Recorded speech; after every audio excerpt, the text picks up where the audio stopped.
When we found out about Penny, I was definitely surprised. And to be honest, it was kind of a bit of a panic. I was a little scared at first, but I knew it was something that we could handle. They did the ultrasound, and you could tell that the tech was kind of a little bothered by something, and the doctor went, "Something's wrong."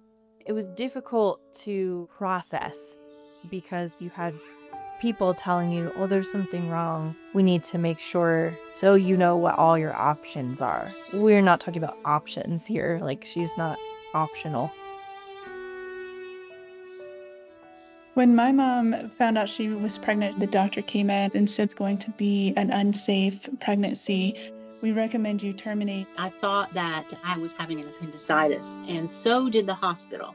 And they said, "Oh, well, you're pregnant too." They don't know what happened to me while I was having those problems. I had to stay in the hospital overnight to see what was going to happen. From the very beginning, I knew I was going to have her. I mean, it was abnormal pregnancy for sure, but it never entered my mind not to.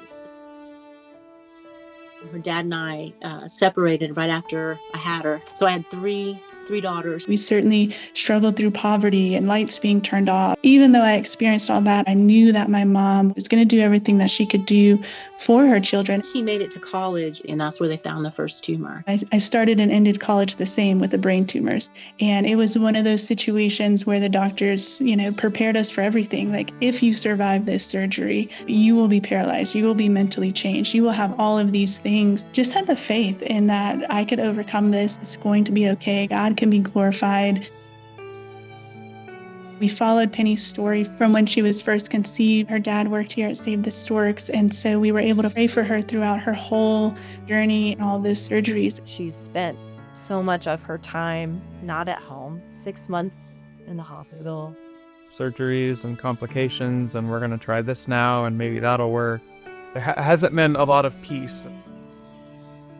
Inside of Save the Storks, we're always looking for ways to help life any way that we can, whether it's prayer requests that come through, like the one for Penny, just, "Hey, Penny's, doing well, but she needs this liver transplant." I mean, what would be a reason to not help Penny in this situation? Pretty much all of the people at Storks who I knew would not be afraid of even volunteering to do something like that. Nikki was for sure at the top of the list. She is not afraid of anything. I could have been terminated. Penny could have been terminated. Knowing that part of my body can help Penny to thrive, this is exactly what we stand for, is to help life thrive beyond just the womb, but all the way through to the end. It's so different from the beginning of this experience. We were told you have options, and then we have Nikki going, what option is there but to say yes? And that's a really, really beautiful thing when God kind of just puts it all together. I really hope that more people learn you can do these types of things. We don't have to just hope for the best. Life really is worth all the risk. God has just shown us that people who work at Storks really put their money where the mouth is. God has made this come about through things I wouldn't have necessarily put together to keep my little girl going for longer. I hope after this transplant that she could feel a little bit more like an average kid. If I felt that Penny could understand fully what has been her journey, I'd hope I could help her understand that God has this bigger overarching story for all of us